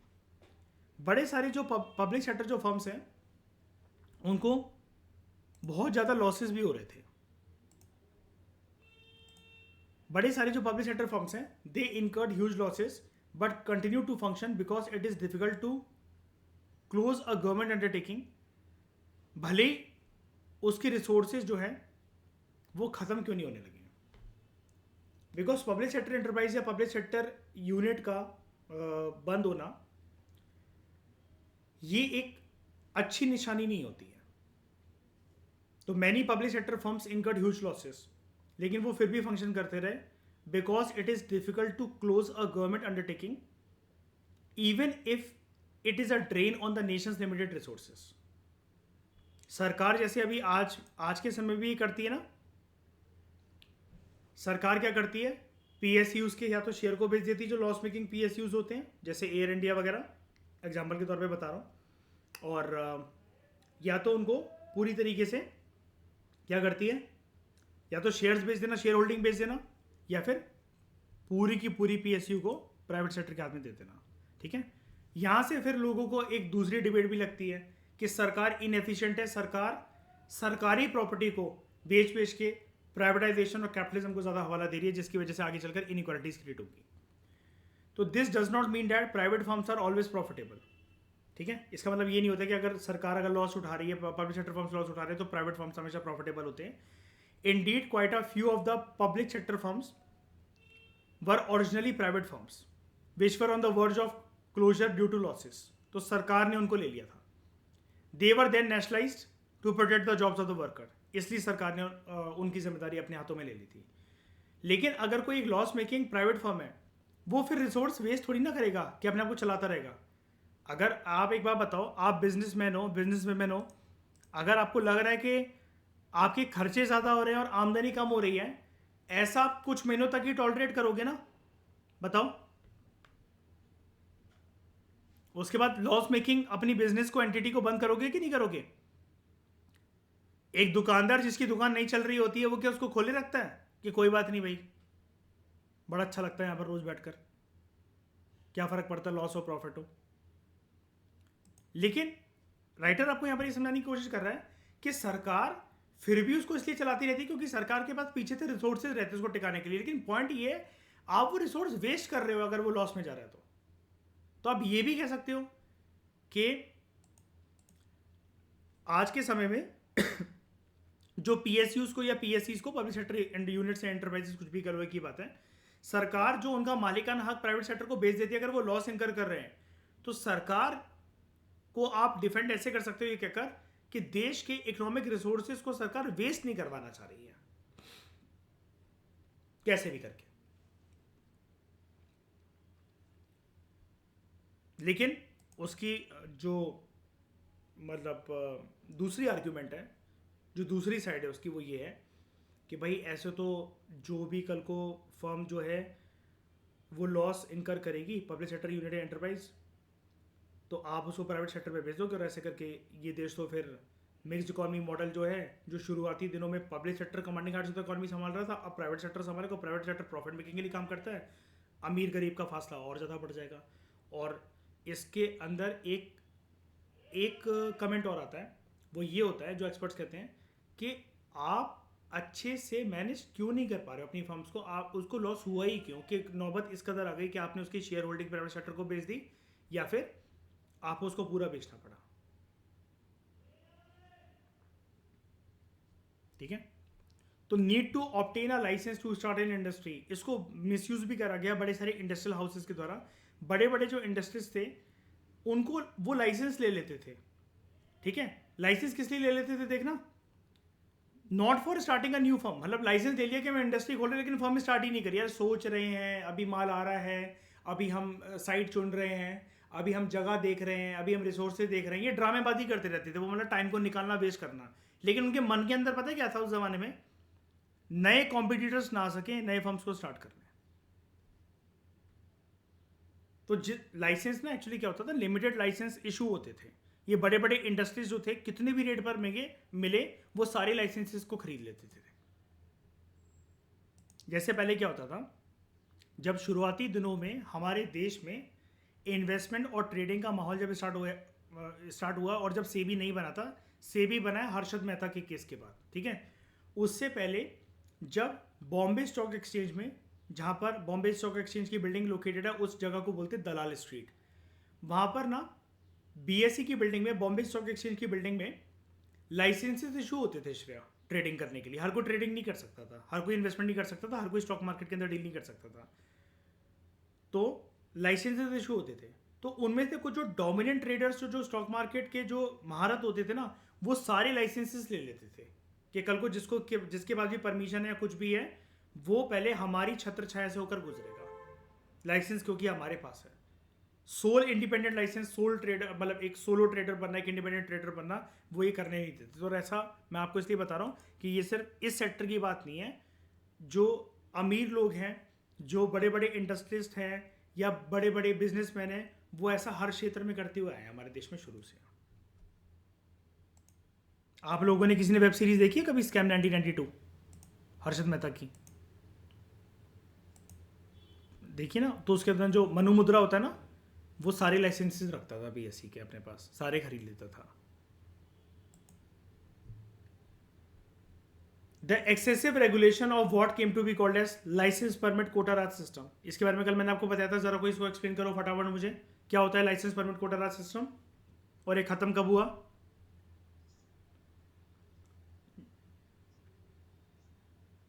हाँ ठीक है, और यहाँ पर कोटा वर्ड का क्या मतलब है? गुड्स, हाँ, कितना प्रोड्यूस कर सकते हो, ठीक है, क्वांटिटी। तो licence permit quota raj system prevented certain firms from becoming more efficient. ज़्यादातर टाइम जो है वो स्पेंड करा जाता था इंडस्ट्रीज के द्वारा in trying to obtain a licence या फिर lobby with the concern ministries rather than on thinking about how to improve their products. Lobby करने का मतलब क्या होता है? जैसे ये जो लाइन लिखी हुई lobby with the concern ministries, इसका मतलब क्या होता है? इस लाइन का मतलब lobby with the concern ministries, तालमेल, तालमेल बनाकर रखना, मतलब बेसिकली खुश करके रखना।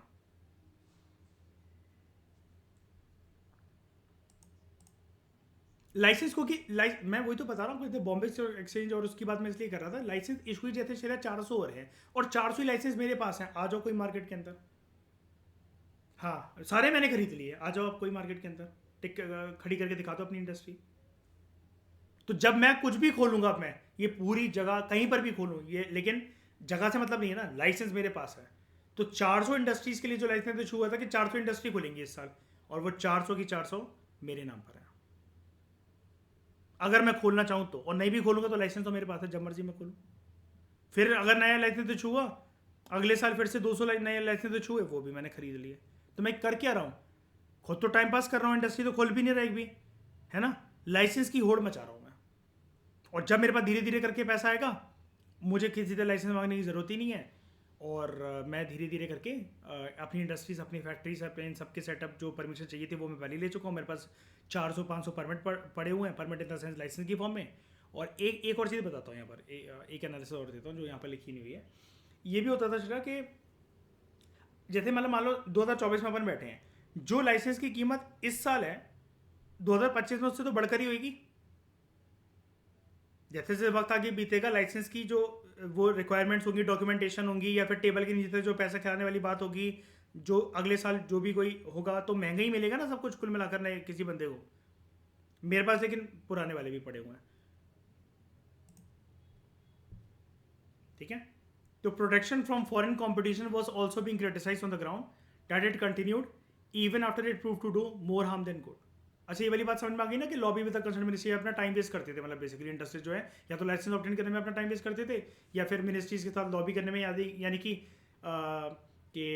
मिनिस्ट्रीज में मतलब बड़े सारे अधिकारियों वगैरह को ये बोलना कि सर जी आप पैसों की टेंशन मत लेना, आप जितने का लाइसेंस वो करोगे हम उससे ज़्यादा ही आपको पैसा देंगे, अगर आप कहोगे तो हम टेबल के नीचे से भी खिला देंगे आपको पैसा, लाइसेंस प्लीज़ हमारे पास ही आना चाहिए। अगर उसकी बोलियाँ लग रही हैं तो जो पर्सन है पूरा माहौल ऐसा बिठाना, सेटअप ऐसा बिठाना कि सारे लाइसेंस हमारी तरफ ही आएँ। ये पूरी मतलब तालमेल ये बनाने की कोशिश करते रहते थे। इंडस्ट्रीज का मन इसी चीज़ में लगता था, rather than on thinking about how to improve their products. तो प्रोटेक्शन फ्रॉम फॉरेन कॉम्पिटिशन, इसको इस पॉइंट पे भी क्रिटिसाइज करा जाता है कि हमने अपने दरवाजे जो बंद रखे, कि it continued even after it prove to do more harm than good. हमें पता लग गया था कि इससे कोई फायदा नहीं हो रहा है, इंपोर्टेड गुड्स को अलाउ ना करके कोई फायदा नहीं हो रहा है, लेकिन फिर भी हम इसको कंटिन्यू करते रहे। तो सरकार यहाँ पर ना बेसिकली ऐसा नहीं होता जिसको हम कहते हैं ठस बुद्धि की कोई बंदी होती है, कोई बंदा होता है जिसको कुछ समझ में नहीं आ रहा था, वो बर्बादी के रास्ते में जा रहा होता है, फिर भी वो काम करता रहता है। तो ऐसी सरकार यहाँ पर लॉस इनकर कर रही है, फिर भी PSU को खोल कर बैठी हुई है, ठीक है। सरकार को यहाँ पर पता है देश का बेड़ा गर्क हो रहा है, भट्टा बैठ रहा है देश का, दरवाजे बंद कर फिर भी दरवाजे बंद करके बैठी हुई है। तो due to restrictions on imports, Indian consumers had to purchase whatever the Indian producers produced. कुछ लोगों के पास चॉइस ही नहीं थी, डाइवर्सिफिकेशन ही नहीं थी। तो producers were aware that they had a captive market. Captive market का मतलब क्या था, कैप्टिव वर्ड वैसे किसके लिए यूज होता है, जब आप जानवरों को ट्रेन करके जू वगैरह के अंदर रखते हो, कैप्टिविटी के अंदर, है ना। So that they had no incentive to improve the quality of their goods. जब गुड्स ही लिमिटेड घूम रहे हैं, लिमिटेड प्रोड्यूसर्स हैं, लिमिटेड दुकानदार हैं, तो वो क्वालिटी इंप्रूव करने के बारे में सोचते ही नहीं थे। Why should they think of improving quality when they could sell low quality items at high price? लोगों के पास चॉइस ही नहीं, तो लोग तो खरीदने आएंगे। और बहुत सारी सेक्टर्स में सरकार की तो मोनोपोली भी थी। तो competition from import forces our producers to be more efficient. अगर कंपटीशन अगर इंपोर्ट अलाउ करा गया होता, उससे जो कंपटीशन मिलता, उससे जो एक्सपोजर मिलता, वो प्रोड्यूसर्स को ज़्यादा हमारे एफिशिएंट बनाता। लेकिन वही बुद्धि पे ताला लगे हुए हैं। कुछ इकोनॉमिस्ट ये भी पॉइंट आउट करते हैं कि पब्लिक सेक्टर जो है, it is not meant for earning profit but to promote the welfare of the nation. जैसा कि मैं आपको शुरू से चैप्टर के अंदर बता रहा हूँ कि पब्लिक सेक्टर का मतलब या उसकी एग्जिस्टेंस का अस्तित्व ही इसी बात के ऊपर छुपा होता है। उनका मकसद प्रॉफिट मेकिंग नहीं होता है, बट नेशन की वेलफेयर को प्रमोट करने का उनका मकसद होता है। पब्लिक सेक्टर जो फर्म्स होते हैं, on this view should be evaluated on the basis of the extent to which they contribute to the welfare of the people and not on the profits they earn. कि उन्होंने भलाई कितनी कर रखी है, ना कि कितने प्रॉफिट अर्न कर रखे हैं। रिगार्डिंग प्रोटेक्शन, कुछ इकोनॉमिस्ट ये भी मानते हैं that we should protect our producers from foreign competition as long as the rich nations continue to do so. कि वो भी तो करते हैं, अमीर देश भी तो अपने इकोनॉमी को बचाते हैं कि डेवलपिंग नेशंस यहाँ पर हमारे गुड्स को ना, मतलब क्या कहते हैं, डंप ना करें। लेकिन बात यही है ना, हम डेवलप्ड नेशन से इतना ज़्यादा कम्पीट नहीं कर सकते हैं। इतनी जल्दी, ठीक है। आज भी ऐसा होता है, ग्लोबलाइजेशन के दौर में भी ऐसा होता है, जितने गुड्स अमेरिका और यूरोपियन कंट्रीज हमारे देश में भेज लेती ना, हम उतने नहीं भेज पाते हैं और ना हम उनसे बार्गेनिंग कर पाते। जब हम उन्हें कहते हैं ना कि इंडियन गुड इतने इतने अपने देश में वो ले लो, वो रिस्ट्रिक्शन लगा देते हैं, लेकिन उसके डबल ट्रिपल क्वांटिटी में वो हमारे देश में बेचते हैं। हम सिर्फ व्यापार को, ट्रेड को चलवाने के लिए और डोमेस्टिकली लोगों के पास मल्टीपल ब्रांड्स की चॉइस हो और लोगों को जिससे जहाँ सहूलियत मिले वो वहाँ बाय कर सकें, इस वजह से हम ये ऐसा करते हैं। और बैलेंस ऑफ पेमेंट का क्राइसिस ना हो, इस वजह से जितना ज़्यादा व्यापार होगा, क्योंकि हम फिर जो आइटम एक्सपोर्ट करेंगे, जो भी प्रोड्यूस करेंगे, हमारे पास ऑप्शंस भी तो फिर बड़े सारे रहते हैं। और फिर हम करते भी अच्छे अच्छे आइटम के अंदर हैं कि जितने वो गुड्स अगर हमारे देश भेज रहे हैं, ठीक है, हमारा बैलेंस ऑफ ट्रेड कभी कभार अनफेवरेबल भी रहता है, सामने वाली कंट्रीज़ के फेवर में ज़्यादा रहता है, हमारे नेगेटिव चला जाता है, लेकिन फिर भी धीरे धीरे कर जब हम डेवलप्ड पाथ पर आते हैं, प्रोडक्शन कैपेसिटी को बढ़ाते हैं, ये फासला कम भी होता जा रहा है। और जैसे चाइना ने प्रूव करके दिखाया इस बात को, लोगों के पास चॉइस बहुत रहती है। जैसे आप चाहे तो एक चिप्स आता है चीटोस, आप चाहे उसको 10 रुपये वाला खा लो, और एक सिंगापुर से इंपोर्ट होकर आता है चीटोस, कभी देखना उसको, या कभी आपने शायद से खाया हो, वो 850 या 1200 रुपये का होता है। सेम पैकेट का साइज होता है चीटोस, जितना चिप्स नॉर्मल होता है, 1250 रुपये, 1000 रुपये तक का होता है। मैंने आपको किसी एक लेक्चर में दिखाया भी था वो, इकोनॉमिक्स वगैरह में। तो वो आपकी मर्जी है। जो नॉर्मल वैसलीन आती है, पेट्रोलियम जेली, लिप्स के ऊपर लगाने के लिए, लिप बाम की तरह, वो आप इंडियन वर्जन अगर उसका खरीदो नॉर्मल, आपको वही 70 80 90 रुपये 100 रुपये तक की मिल जाएगी वो, ठीक है। एक उसका साउथ ईस्ट एशियन कंट्री वाला, थाईलैंड या पता नहीं कहाँ से इम्पोर्टेड वो आती है, वो पिंक कलर की होती है, वो 650 रुपये की होती है। आपकी मर्जी, अगर आपके पास अफोर्डेबिलिटी है तो आप ले सकते हो उसे। तो owing to all these conflicts, economist called for a change in our policy. इस जमाने में फिर इकोनॉमिस्ट को रियलाइज हो गया कि yes, we need to change our policy. This along with other problems led the government to introduce a new economic policy in 1991।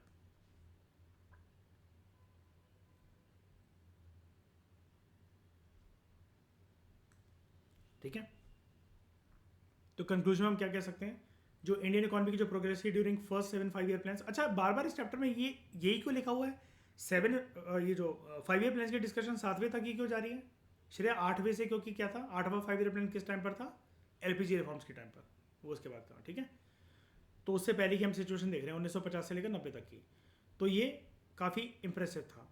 लेकिन हमारी जो इंडस्ट्रीज थी वो डाइवर्सिफाई बनी compare to the situation at independent, मतलब आज़ादी के टाइम से लेकर अभी तक काफ़ी ज़्यादा डाइवर्सिफिकेशन ऑफ प्रोडक्ट्स, हम लोग डाइवर्सिफाइड प्रोडक्ट्स हम लोग बनाते थे। इंडिया सेल्फ सफिशिएंट बना फूड ग्रेन की प्रोडक्शन के मामले में, thanks to green revolution.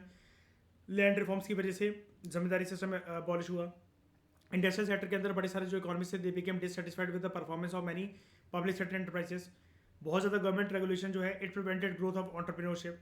Self reliance के नाम पर इंडियन प्रोड्यूसर जो थे, they were protected against foreign competition, लेकिन इसकी वजह से कोई भी इंसेंटिव क्रिएट नहीं हुआ कि वो क्वालिटी ऑफ गुड्स को प्रोड्यूस कर सके। जैसे कि हमने देखा, उनका मन इसी काम में लगा रहता था कि लाइसेंस को लेना है, दूसरी इंडस्ट्रीज़ को रोकना है, और मिनिस्ट्रीज़ के साथ, मिनिस्टर्स के साथ या फिर सरकारी कर्मचारियों के साथ तालमेल बैठाकर अगले साल या अगले टाइम पे जो लाइसेंस इशू होंगे उसको सारा अपनी तरफ खींचना है।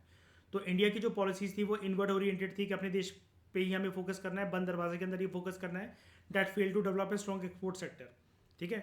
अब एक्सपोर्ट होता था लेकिन उतना ज़्यादा भी नहीं होता था ना। जब आप बाहर से कुछ टेक्नोलॉजिकल नोहाउ को जानोगे नहीं, इन्वेंशन इनोवेशन को नहीं जानोगे, तो आप एक हद से ज़्यादा प्रोड्यूस नहीं कर सकते सामान। तो need for reform of the economic policy was widely felt in the context of changing global economic scenario, और new economic policy was initiated in 1991 ताकि इंडिया ज़्यादा एफिशिएंट बन सके, ठीक है। और ये हम पढ़ेंगे नेक्स्ट चैप्टर के अंदर, एलपीजी रिफॉर्म्स के अंदर। कोई बॉक्स उसमें नहीं रह गया?